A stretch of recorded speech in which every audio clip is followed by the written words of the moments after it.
Well, hello, friends. Mark Holmes here. And as always, thank you guys for watching, commenting, subscribing, and being part of the Joe Boo Sports Report.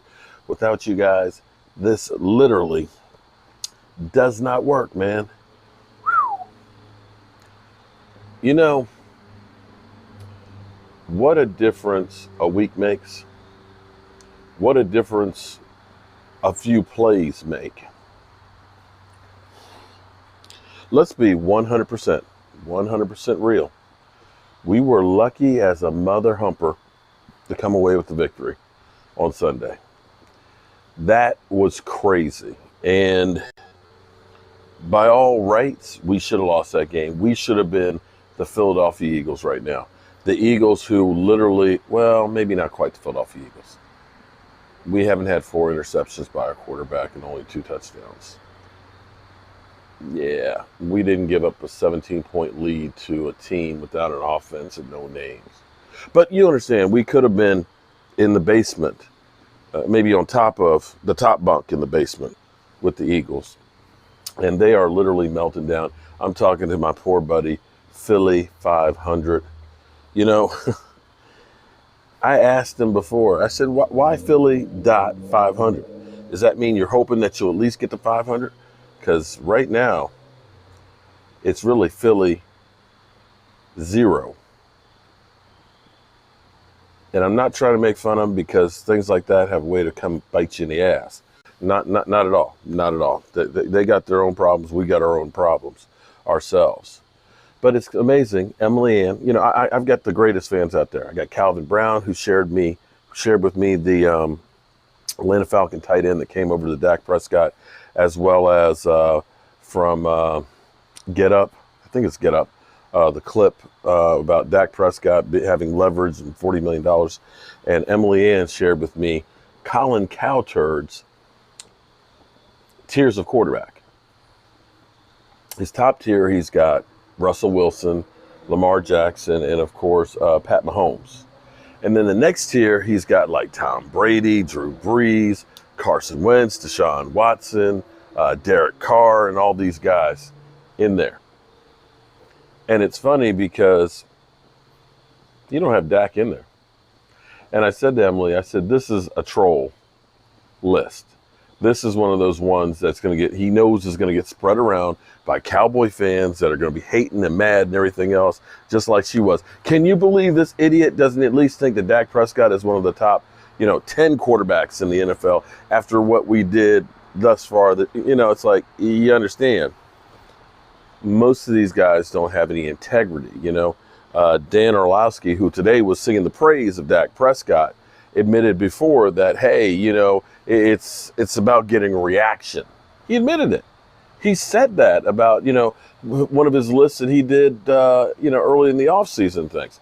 Because he knew when he put Carson Wentz in like the top 3 that it would get a reaction. And that's what Colin Cowherd did. I'm sorry, Cowherd. For some reason, I hear herd and turd.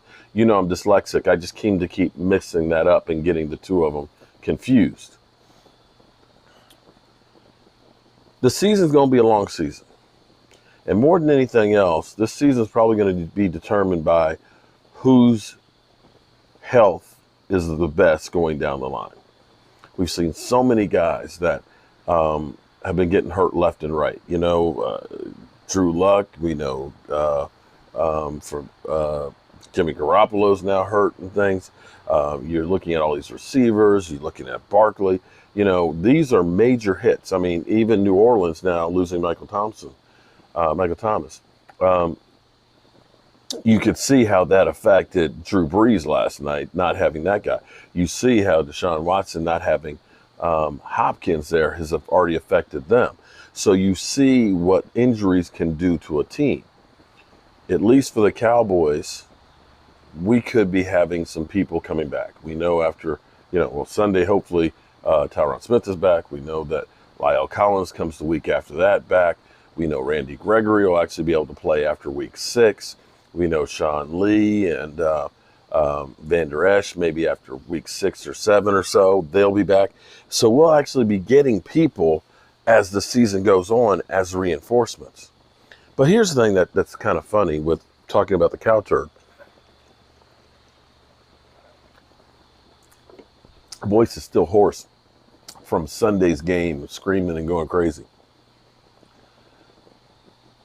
What's interesting, they always tell you that if you got a great quarterback, you've got a chance. And you think about how Dak Prescott plays in the second half of games. He's always been great in the second half of games.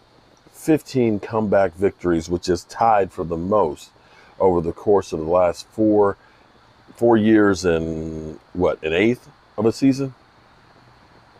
15. Tony Romo had 28 in his career. Roger Staubach, I think, had 21. And he was known as Captain Comeback.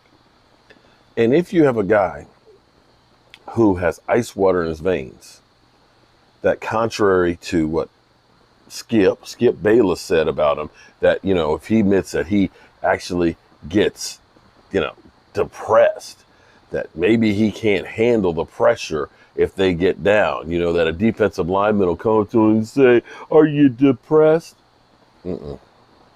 Not that Dak Prescott gives a rat's ass about what you have to say, Skip Bayless, but he just keeps pounding away at it. He never gives up. Even when all else fails, and I'll be 100%. I'll be 100%. I turned to my guys, even though we'd gotten that score, and, it was like, okay, we're only one score down. There's a minute 46 left, and I'm like, yeah, but it's an onside kick. I'm like, less than 10% of the onside kicks happen since they changed the rules, where you can't get a run to start. It's just like, there's no chance. But boy, was I wrong. And I can guarantee you that 99% of the Dallas Cowboys fan base thought that was over as well. And what a difference that made. Where you see the Eagle fans, I talked to Philly 500, he's like, man, we got to get a win, man. We got to turn it around. But I'm not sure that we can even do that this week. And I was like, you're playing Cincinnati, right? If you don't think you can get a win against Cincinnati, wow.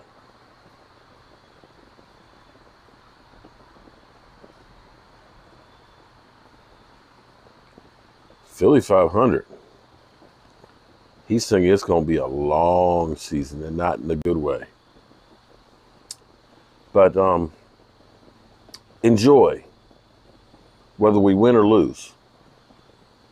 We could go through and go 0-14 the rest of the way. And I'll still be there watching every game, because I'd rather watch a game of my team losing than no game at all. But I want to say, I'm kind of tired tonight, and I got to get on the road early in the morning. Understand that you don't have time to waste. I said to my boy E2, I said, man, I'm tired today. I said, I'm really tired.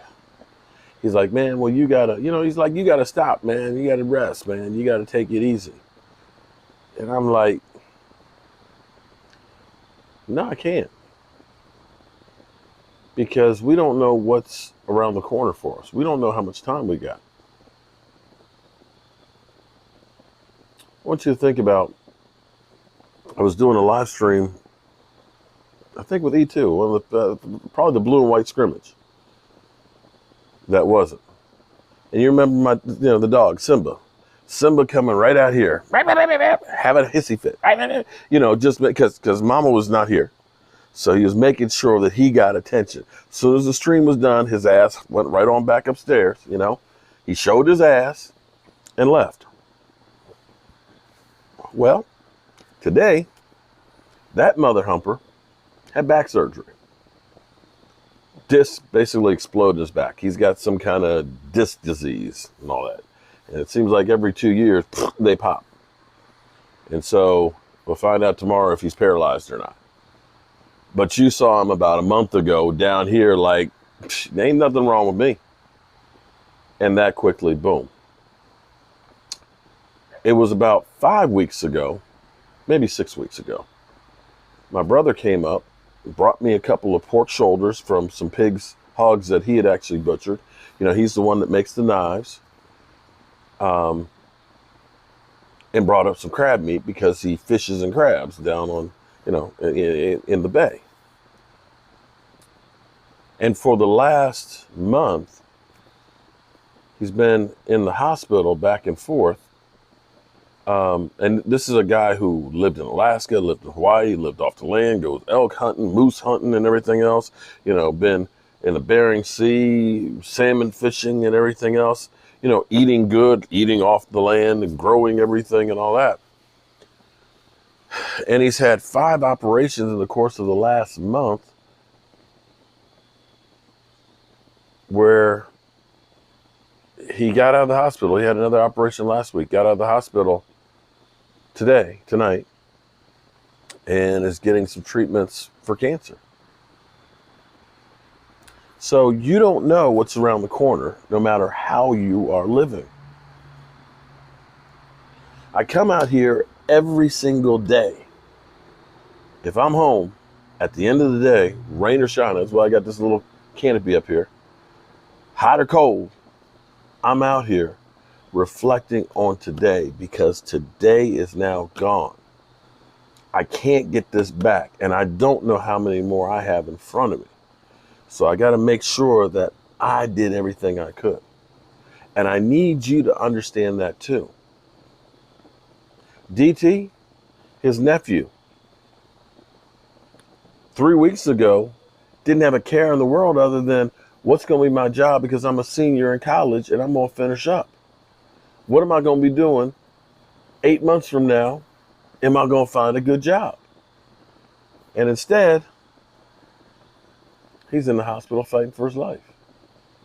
Just like that. So take time, enjoy yourself, but make sure you work on your legacy.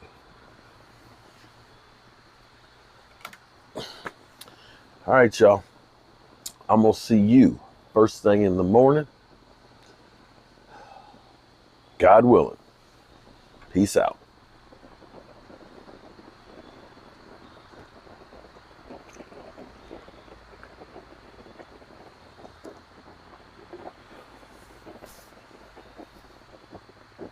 Turn off the lights. This party's over. They say that all good things must end. Call it the night. This party's over. And tomorrow and